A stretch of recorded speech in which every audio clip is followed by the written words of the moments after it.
നമുക്കൊന്ന് മുരിങ്ങയില മെഴുക്കുവരട്ടി ആക്കിയാലോ. തോരനായിരിക്കും കൂടുതൽ എല്ലാവരും ആക്കുക. കാരണം എന്ന് വെച്ച് കഴിഞ്ഞാൽ ഇത് ആവി കയറി കഴിയുമ്പോൾ ഭയങ്കരമായിട്ട് ഇതിൻ്റെ പകുതി ചുരുങ്ങും. ഭയങ്കരമായിട്ട് പകുതി ഉണ്ടാവുള്ളൂ. ഇതിൻ്റെ പകുതി പോലും ഉണ്ടാവുമെന്ന് അറിയാമായിരിക്കുമല്ലോ ഉണ്ടാക്കുന്നവർക്ക്. അപ്പോൾ ഇതെങ്ങനെ ഉണ്ടാക്കാൻ നോക്കാം. അപ്പോൾ ഞാൻ വലിയ തണ്ടിന്നതാ ഇതുപോലെ ആക്കിയെടുത്തിട്ടുണ്ട്. ഇതിനിങ്ങനെ ചെറുതായി മുറിച്ചിട്ടെടുക്കാം. അല്ലെങ്കിൽ ഇങ്ങനെ അടർത്തി എടുക്കാം.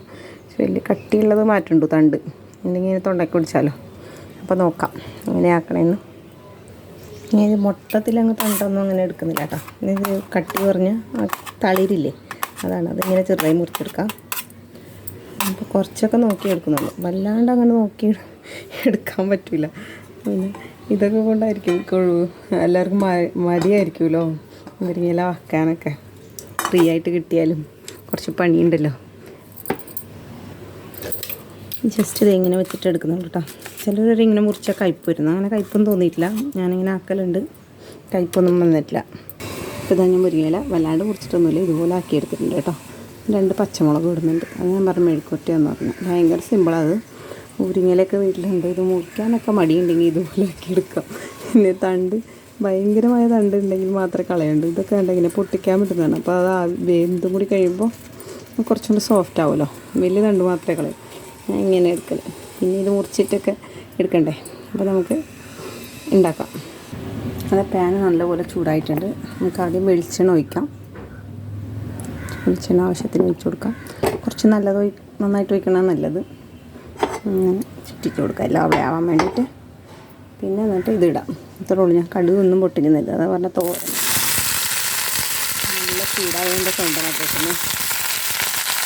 ഇതുണ്ട്. എന്നിട്ട് നല്ലപോലെ ഇളക്കി കൊടുക്കും. ഇപ്പം തന്നെ വേണ്ട, അത് അത്രയുമായി.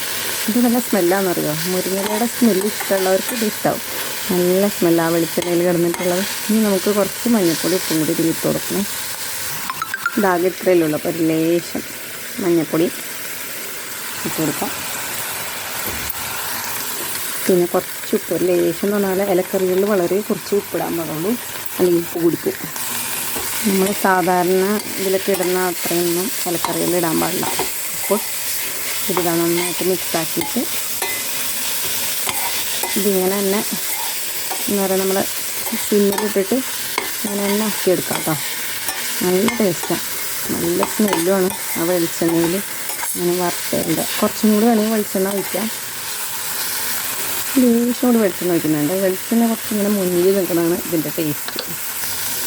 എന്താ റെഡി ആയിട്ടുണ്ട് കേട്ടോ. ഇത്ര പെട്ടെന്ന് റെഡിയാവും. ഇനി നമ്മൾ അടച്ച് വെച്ചാൽ മതി. ചോറിനാനാകുമ്പോൾ എടുത്താൽ നല്ല ടേസ്റ്റാണ്. ശരിക്കും പറഞ്ഞാൽ മുരിങ്ങയില ഇഷ്ടമുള്ളവർക്ക് ഇത് മാത്രം മതി ചോറിനാനായിട്ട്. കാരണം ഞാനിങ്ങനെ ആക്കി കഴിക്കലുണ്ട്, എനിക്കിഷ്ടമാണ്. അപ്പം എന്നെപ്പോലെ മുരിങ്ങ ഇങ്ങനെ മുറിച്ചെടുക്കാൻ മടിയുള്ളവർക്ക് ഇങ്ങനെ ഒന്ന് ട്രൈ ചെയ്യാമെന്ന്. ഇഷ്ടമാണെങ്കിൽ അങ്ങനെയുള്ളവർക്ക്, അല്ല ക്ഷമയൊക്കെയുള്ളവർക്ക് തണ്ടൊക്കെ കളഞ്ഞ് അതുകൊണ്ട് തണ്ടയിൽ കാണുന്നുണ്ട്. അത് ചൂടാകുമ്പോൾ അത് ശരിക്കും കാണുമല്ലോ ഇല വാടുമ്പോൾ. പിന്നെ അങ്ങനെയാണല്ലോ. പിന്നെ വെജിറ്റേറിയൻ ആയതുകൊണ്ട് ഇതിൽ എഗ്ഗൊന്നും ആഡ് ചെയ്യാൻ പറ്റില്ല. അപ്പോൾ അല്ലാത്തവർക്ക് നോൺ വെജിറ്റേറിയൻസിന് ആണെങ്കിൽ ഇതിൽ എഗ്ഗ് ആഡ് ചെയ്തിട്ട് വേറെ എന്തൊക്കെ ആഡ് ചെയ്യാൻ എനിക്കറിയില്ല.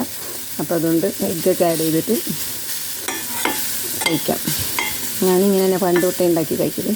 ഇതെനിക്ക് ഭയങ്കര ഇഷ്ടമാണ്. അപ്പോൾ ഇങ്ങനെ ട്രൈ ചെയ്യാത്തവരൊന്ന് ട്രൈ ചെയ്ത് നോക്കണേ. ഇഷ്ടമായ ലൈക്കും ഷെയറും സബ്സ്ക്രൈബൊക്കെ ചെയ്യണേ. ട്രൈ ചെയ്തിട്ട് എനിക്ക് കമൻ്റ് ഇടണേ. ബൈ.